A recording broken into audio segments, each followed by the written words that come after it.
Pozdravljene, cenjene gledalke in spoštovani gledalci.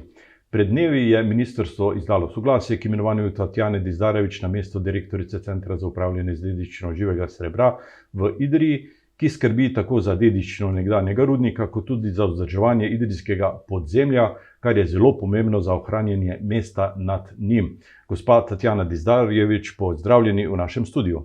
Lep pozdrav. Najprej čestitke k ponovnemu imenovanju. 5 let do sedaj ste bili direktorica, sedaj je pred vami novo obdobje. Ja, najlepša hvala za čestitke. Tako je, še 5 nadaljnjih let nas čaka in jaz upam, da bom v tem obdobju uspela s sodelavci realizirati to, kar smo si zadali v programu. S čim ste prepričali komisijo, najbrž tudi z delom v preteklih 5 letih? Ja, jaz mislim, da je bilo to ključnega pomena.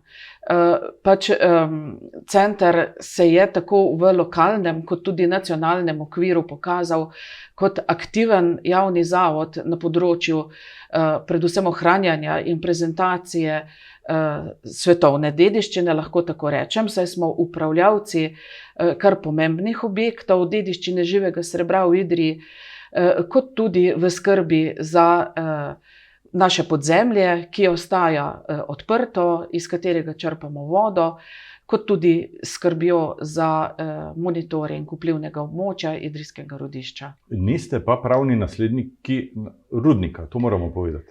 Tako je. Center je državni javni zavod, rudnik je bil gospodarska družba in torej drži, nismo pravni nasledniki. Rudnik je bil likvidiran leta 2017, tako. Vaš zavod pa ustanovljen leta 2011. Tako je. To ustanavljanje smo spremljali, bilo je še kar burno, veliko različic je bilo v igri, ne? Ja, se pravi, ko je bilo jasno, da je rudnik že v likvidaciji in da ta proces traja in da se bo nekoč tudi zaključil, je bilo jasno, da nekdo mora prevzeti skrb za idrijsko podzemlje, kot tudi za objekte, ki do takrat, se pravi objekte, bom rekla, kulturne dediščine, s katerimi je gospodaril rudnik, in tudi za tiste, kateri takrat niso imeli niti upravljavca. Govorim o idrijskih Putrihovih in Belčnih klavžah, katere smo prevzeli potem v procesu prevzemanja objektov in območij, rudniških območij, bom rekla.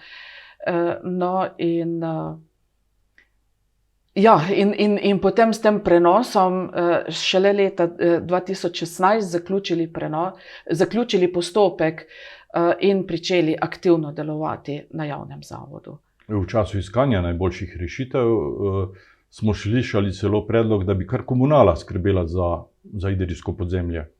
To se ni uresničilo. To se ni uresničilo. Ja, tendence so bile. Ampak v bistvu tukaj je bil, bi rekla, ključni problem to, da za vzdrževanje nezalitega dela jame in monitoring vplivnega območja skrbi država in tudi financira izvajanje teh del. Se pravi, da problem bi bil pri temu, kako podjetju, kot je komunala, zagotoviti ta sredstva.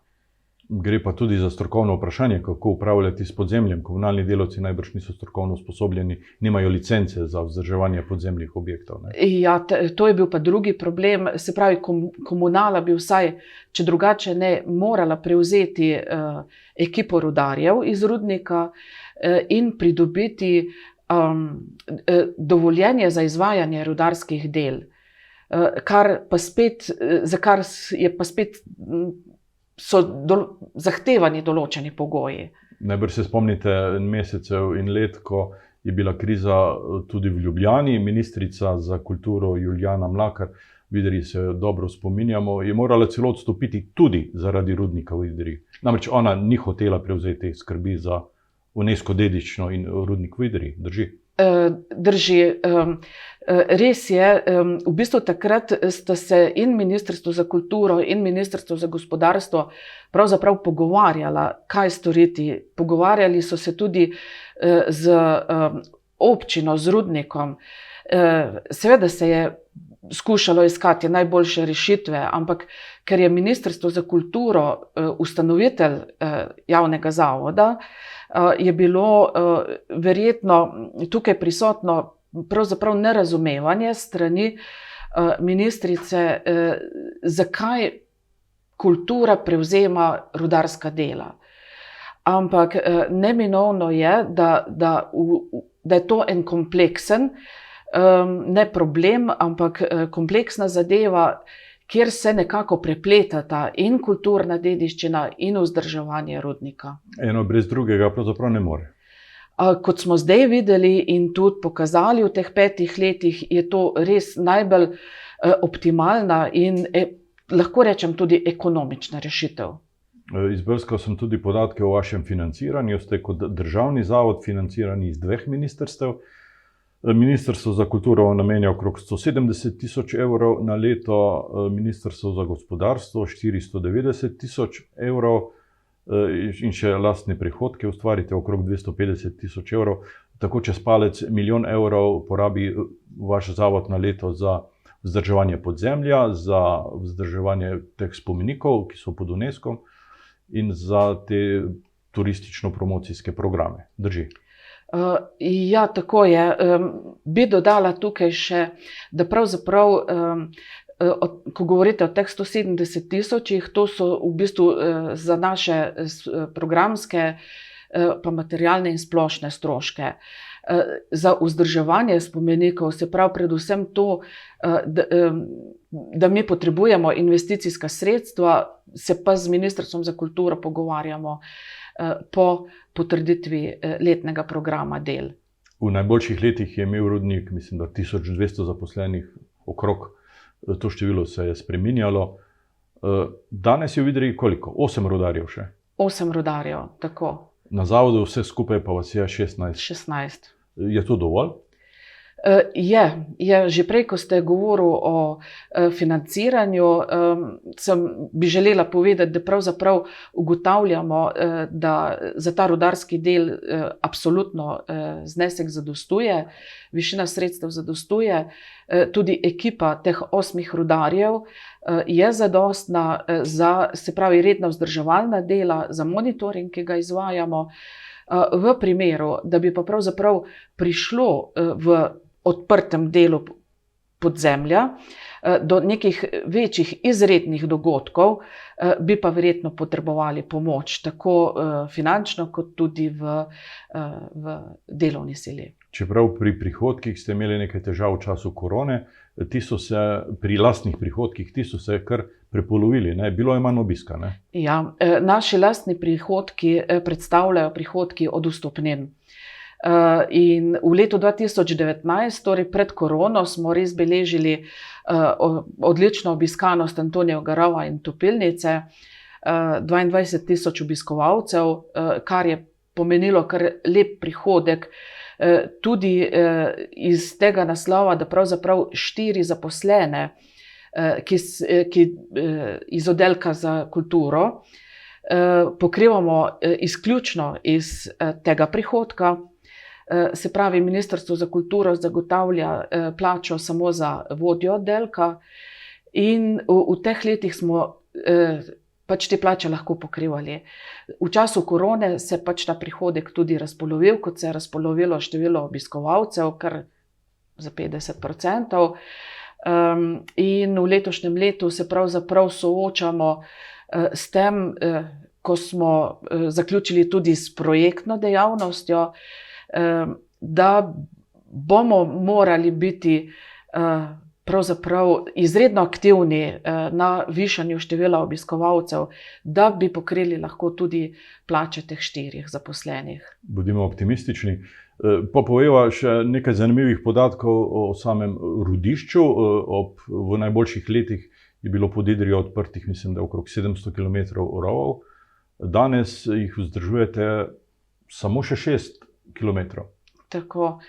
V 500 letih pridobivanja živega srebra je bilo odkopanih 700 km rovov. Danes vzdržujemo glavne rove in glavne pohodne jaške iz površine do 3. obzorja, kar skupaj znese točno tako 6 km. Z vodo pa ste zalili 7 obzorij. 7 obzorij, se pravi, jama je zalita do 9. obzorja, kar pa še ne pomeni, da smo se tukaj tudi ustavili. V prihodnjih letih boste to postopoma najbrž nadaljevali, tudi v letošnjem programu imate dvig te gladine vode za 12 metrov.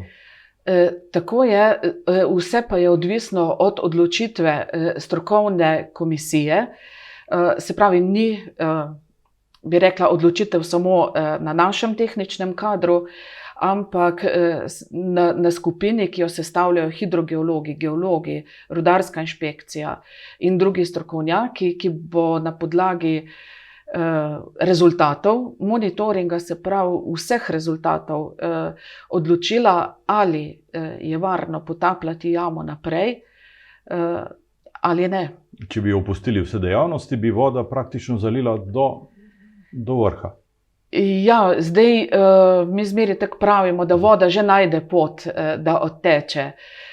Tako da do kje prav bi se ta gladina dvignila, vam ne morem, vam ne znam povedati. Sedaj je gladina 145 metrov, ne, nad površjem, pod površjem. Tako, 145 metrov pod površjem. Zdaj to je še kar ena globina tudi za črpanje vode, ne, na površino, ampak bomo vedeli. Stalno črpate vodo, to jamsko vodo, in če drži podatek, jo na leto izčrpate 700.000 kubičnih metrov. Tako je. To je kar veliko, ne? Je veliko, se pravi, kar zahteva tudi določena finančna sredstva. No in Ministrstvo za gospodarstvo se zaveda vseh teh potrebnih in nujnih del, zato z zagotavljanjem financiranja pravzaprav nimamo težav. Iz jame se poveva še to stalno, v vseh 500 letih črpala voda. Ja, seveda. To ni zdaj nekaj zaradi samega zapiranja, zdaj samo vzdržujete nek nivo, ki zagotavlja neko varnost mestu nad rudnikom. Ja, dotoki vode v jamo so bili zmeraj, ne, in tudi bojo, tako da to črpanje bo obvezno izvajati tudi v bodoče. Kako pa je s kakovostjo te vode? Je ta voda kaj onesnažena? Ja, se pravi, v okviru monitoringa mi kontroliramo kvaliteto jamske vode in pravzaprav na izpustu, oziroma bom rekla tako, ja, na izpustu iz črpališča v vodni Florjanijev rov ima ta voda povišano vsebnost sulfatov in železa, nima, kar bi vsi pričakovali, povišane vsebnosti živega srebra. No, ampak glede na to, da mi kontroliramo vodo tudi na izpustu v reko Idrijco, in sicer kvaliteto vode pred izpustom, na izpustu in po izpustu, pa vidimo, da, kar je bilo tudi predvideno v projektu, da je ta Florjanji rov, ki je dolg nekaj manj kot 1 kilometer, služi kot neki prečiščevalni bazen, tako da v reko Idrijco izpuščamo vodo, ki nima povišanih vsebnosti teh elementov oziroma onesnaževalcev, o katerih sem govorila. Ja, ta Florjanji rov poteka, če prav razumem, od mestnega trga pod Svetim Antonom in se izliva v Idrijco tam nekje pri delavnici Pene, kot se reče po domače, v Idrijco. Ja, tako je. In to je sedaj neko odlagališče, prečiščevalna naprava, pravzaprav cel rov je neka prečiščevalna naprava. Ja, lahko bi tako rekli. Voda ima 18 stopinj Celzija. Ste kdaj pomislili na to, da bi toplotna črpalka delovala pravzaprav zelo dobro pri tako topli vodi? Ja, na parih sestankih, no, je pa res bilo že govora o temu. Sicer pravzaprav pobuda z naše strani ni prišla je pa iz lokalne skupnosti, lahko rečem, in jaz mislim, da se o tem še razmišlja.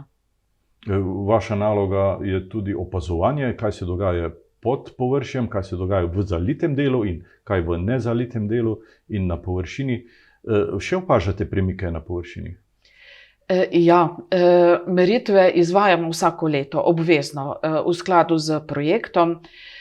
in meritve kažejo premike, sicer ne tako velike kot v preteklosti, ko se je odkopavalo rudo, a ne, in danes je zdaj že kar, se pravi, lahko rečemo dobrih 20 let od takrat, ko se je prenehalo z odkopavanjem in se pač ti premiki manjšajo.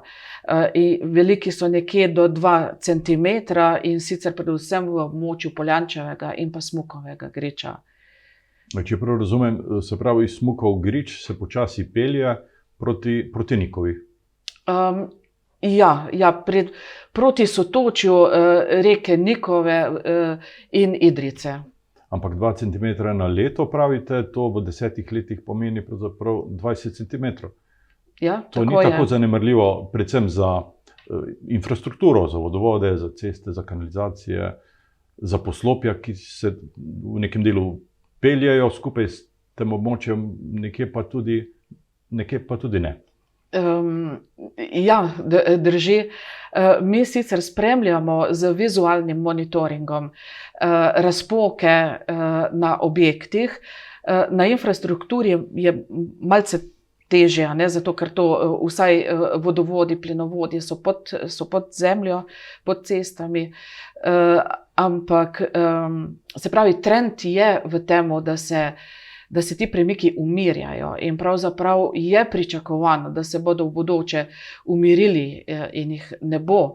Ampak trenutno je res tako, da se premika. Pred leti je država izplačevala tudi rudarsko škodo, kot se je imenovala. 12 let Idrija več nima rudarske škode. Zakaj? S tem, ko je bil, pravzaprav, če grem iz novejšega obdobja pa nazaj, s tem, ko je bil rudnik likvidiran, je usahnila pravica do rudarske škode. Se pravi, izvajalec rudarskih del je upravičen, mogoče bom zdaj malo popravila, ker tudi center je izvajalec rudarskih del, pa ni upravičen do izplačila rudarske škode. Se pravi, tisti, ki izvaja pridobivanje mineralne surovine, se pravi, tale pravi izvajalec rudarskih del, je upravičen do rudarske škode. In ko je bil rudnik v likvidaciji, je že leta potem 2015 usahnila ta rudarska škoda, z njegovo likvidacijo pa potem povsem. Čeprav škoda nastaja. Škoda pa nastaja. Kako rešiti ta problem? Jaz mislim, da bi se tukaj morala angažirati občina Idrija. Ko je bil rudnik upravičen do rudarske škode, je bil pripravljen elaborat o rudarski škodi, na podlagi katerega je rudnik izvajal javne razpise. Komisija je obravnavala prijave in potem odločala o upravičenosti ali pa neupravičenosti do izplačil. Jaz mislim, da bi bilo potrebno opraviti revizijo tega elaborata in ga potem predložiti državi. Da bi stroške pravzaprav poravnavala. Tako. Tudi v bodoče. Povejte nam, kako je obremenjeno okolje danes v Idriji zaradi živega srebra? Ugotavljamo seveda takrat, ko se je prenehalo žgati živo srebrovo rudo v topilnici, da so te koncentracije v zraku predvsem drastično padle. Tako da nekako danes dosegajo vrednosti med 10 do 20 enot. Bom govorila, da bo lažje razumeti. V času največjega obratovanja je bilo v zraku 20.000 enot živega srebra na kubični meter zraka. No, in te koncentracije danes pa lahko rečemo, da so nekako primerljive z urbanimi okolji, z mesti, kjer imajo toplarne.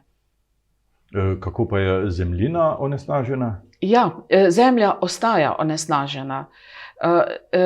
Rudnik je leta 2009 izdal eno, bom rekla, zelo dobro brošuro, ki smo jo razdelili vsa gospodinjstva v Idriji, kjer smo jih seznanili s temi in škodljivostmi živega srebra, kje se pojavljajo ta območja in kakšna so priporočila za ljudi, ki živijo na teh območjih. rezultati se niso dosti spremenili od leta 2009, tako da pravzaprav smo še vedno tudi na voljo vsakomur, ki ga zanima, kako je recimo tam, kjer živi, pojasniti. Naši rezultati so javni, na voljo vsem, žal pa jih nimamo še možnosti objavljati na spletni strani. S tem bremenom živega srebra bo Idrija in Idrijčani živeli še dolgo? Ja, z živim srebrom v tleh, absolutno. Poglejva še korak v prihodnost. Kaj načrtujete v prihodnjih letih na področju Antonijevega rova? Slišim, da boste podaljšali te turistične poti. Ja, mi bi želeli v bistvu na tretjem obzorju restaurirati in predstaviti določene stroje in naprave, ki jih imamo zdaj samo deponirane. In mislimo, da je prav tretje obzorje tisto, ki bi bilo primerno za to, ker pravzaprav lahko peljemo obiskovalca iz Antonijevega rova po peš poti do tretjega obzorja, kjer si pač ogledajo to razstavo in potem z dvigalom nazaj na površino na območju Jaška Frančiške. Sicer zdaj tega absolutno ne moremo izvajati, zato ker zato je potrebna ta vodenja, ne? Je res potrebna ekipa rudarjev za spremljanje, ki jih pa pač nimamo za ta namen, in je to naša naloga za v bodoče. Kakšni pa so vaši načrti v topilnici? Tam je pravzaprav projekt izveden samo do polovice. Kaj načrtujete še v drugem delu? No, v lanskem letu nam je uspelo z večjimi investicijskimi sredstvi, ki nam jih je zagotovilo Ministrstvo za kulturo, delno obnoviti in že postaviti del Čermak Špirekove peči. Tako da zdaj pa pričakujemo, no, da bi res v tem obdobju ta projekt zaključili skupaj z obnovo rotacijske peči. Dejansko manjka še postavitev polnilnice živega srebra in pa seveda v desnem delu klasirnice so prostori, ki še čakajo svojo namembnost. Letos odpirate zbirko na Olimpu, to je kompresorska postaja, zgrajeno je novo poslopje, tako leseno, čudovito. Kaj bo pravzaprav v njem? Ja, v kompresorski postaji je pravzaprav že čaka razstava na otvoritev. Ohranjeni so kompresorji, ki so in predstavljeni skozi njihovo delovanje, skozi zgodovinska obdobja.